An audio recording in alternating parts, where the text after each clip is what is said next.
Praise the Lord. அப்போஸ்தலனாகிய யோவான் எழுதின முதலாம் நிருபம் 4ஆம் அதிகாரம்.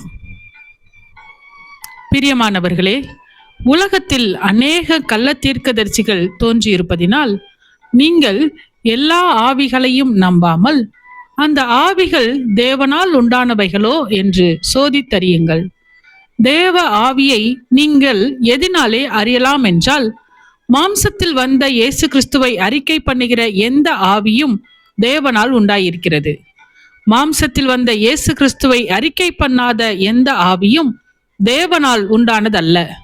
வருமென்று நீங்கள் கேள்விப்பட்ட அந்த கிறிஸ்துவினுடைய ஆவி அதுவே. அது இப்பொழுதும் உலகத்தில் இருக்கிறது. பிள்ளைகளே, நீங்கள் தேவனால் உண்டாயிருந்து அவர்களை ஜெயித்தீர்கள். ஏனெனில் உலகத்தில் இருக்கிறவனிலும் உங்களில் இருக்கிறவர் பெரியவர். அவர்கள் உலகத்துக்குரியவர்கள் ஆகையால் உலகத்துக்குரியவைகளை பேசுகிறார்கள். உலகமும் அவர்களுக்கு செவி கொடுக்கும். நாங்கள் தேவனால் உண்டானவர்கள். தேவனை அறிந்தவன் எங்களுக்கு செவி கொடுக்கிறான். தேவனால் உண்டாயிராதவன் எங்களுக்கு செவி கொடுக்கிறதில்லை.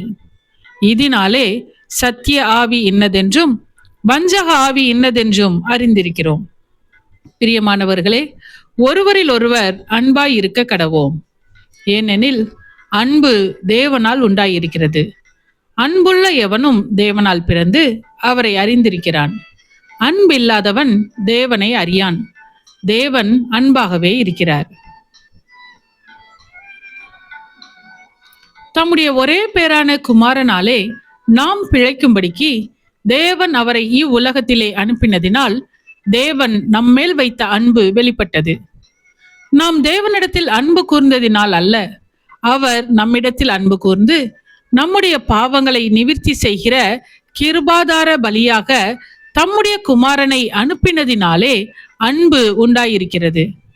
பிரியமானவர்களே, தேவன் இவ்விதமாய் நம்மிடத்தில் அன்பு கூர்ந்திருக்க நாமும் ஒருவரிடத்தில் ஒருவர் அன்பு கூற கடனாளிகளாய் இருக்கிறோம். தேவனை ஒருவரும் ஒருபோதும் கண்டதில்லை. நாம் ஒருவரிடத்தில் ஒருவர் அன்பு கூர்ந்தால் தேவன் நமக்குள் நிலைத்திருக்கிறார். அவருடைய அன்பும் நமக்குள் பூரணப்படும். அவர் தம்முடைய ஆவியில் நமக்கு தந்தருளினதினாலே நாம் அவரிலும் அவர் நம்மிலும் நிலைத்திருக்கிறதை அறிந்திருக்கிறோம்.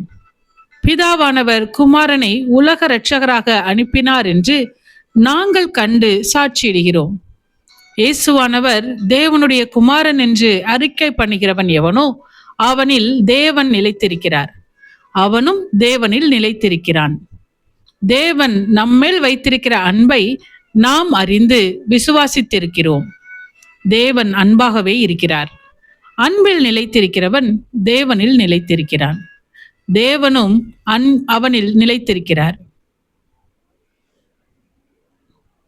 நியாயத்தீர்ப்பு நாளிலே நமக்கு தைரியம் உண்டாயிருக்கத்தக்கதாக அன்பு நம்மிடத்தில் பூரணப்படுகிறது. ஏனென்றால் அவர் இருக்கிற பிரகாரமாக நாமும் இவ்வுலகத்தில் இருக்கிறோம். அன்பிலே பயமில்லை. பூரண அன்பு பயத்தை புறம்பே தள்ளும். பயமானது வேதனை உள்ளது. பயப்படுகிறவன் அன்பில் பூரணப்பட்டவன் அல்ல. அவர் முந்தி நம்மிடத்தில் அன்பு கூர்ந்தபடியால் நாமும் அவரிடத்தில் அன்பு கூறுகிறோம். தேவனிடத்தில் அன்பு கூறுகிறேன் என்று ஒருவன் சொல்லியும் தன் சகோதரனை பகைத்தால் அவன் பொய்யன். தான் கண்ட சகோதரனிடத்தில் அன்பு கூறாமல் இருக்கிறவன் தான் காணாத தேவனிடத்தில் எப்படி அன்பு கூறுவான்? தேவனிடத்தில் அன்பு கூறுகிறவன் தன் சகோதரனிடத்திலும் அன்பு கூற வேண்டும் என்கிற இந்த கற்பனையை அவராலே பெற்றிருக்கிறோம். ஆமென். சத்தியத்தையும் அறிவீர்கள், சத்தியம் உங்களை விடுதலையாக்கும். இந்த வசனத்தின்படி அநேகர் சத்தியத்தை அறிந்து விடுதலையாக்கப்பட இந்த சேனலை லைக் செய்யுங்கள், அநேகருக்கு ஷேர் பண்ணுங்கள். ஜீவ வார்த்தையை தினமும் கேட்க சப்ஸ்கிரைப் செய்யுங்கள்.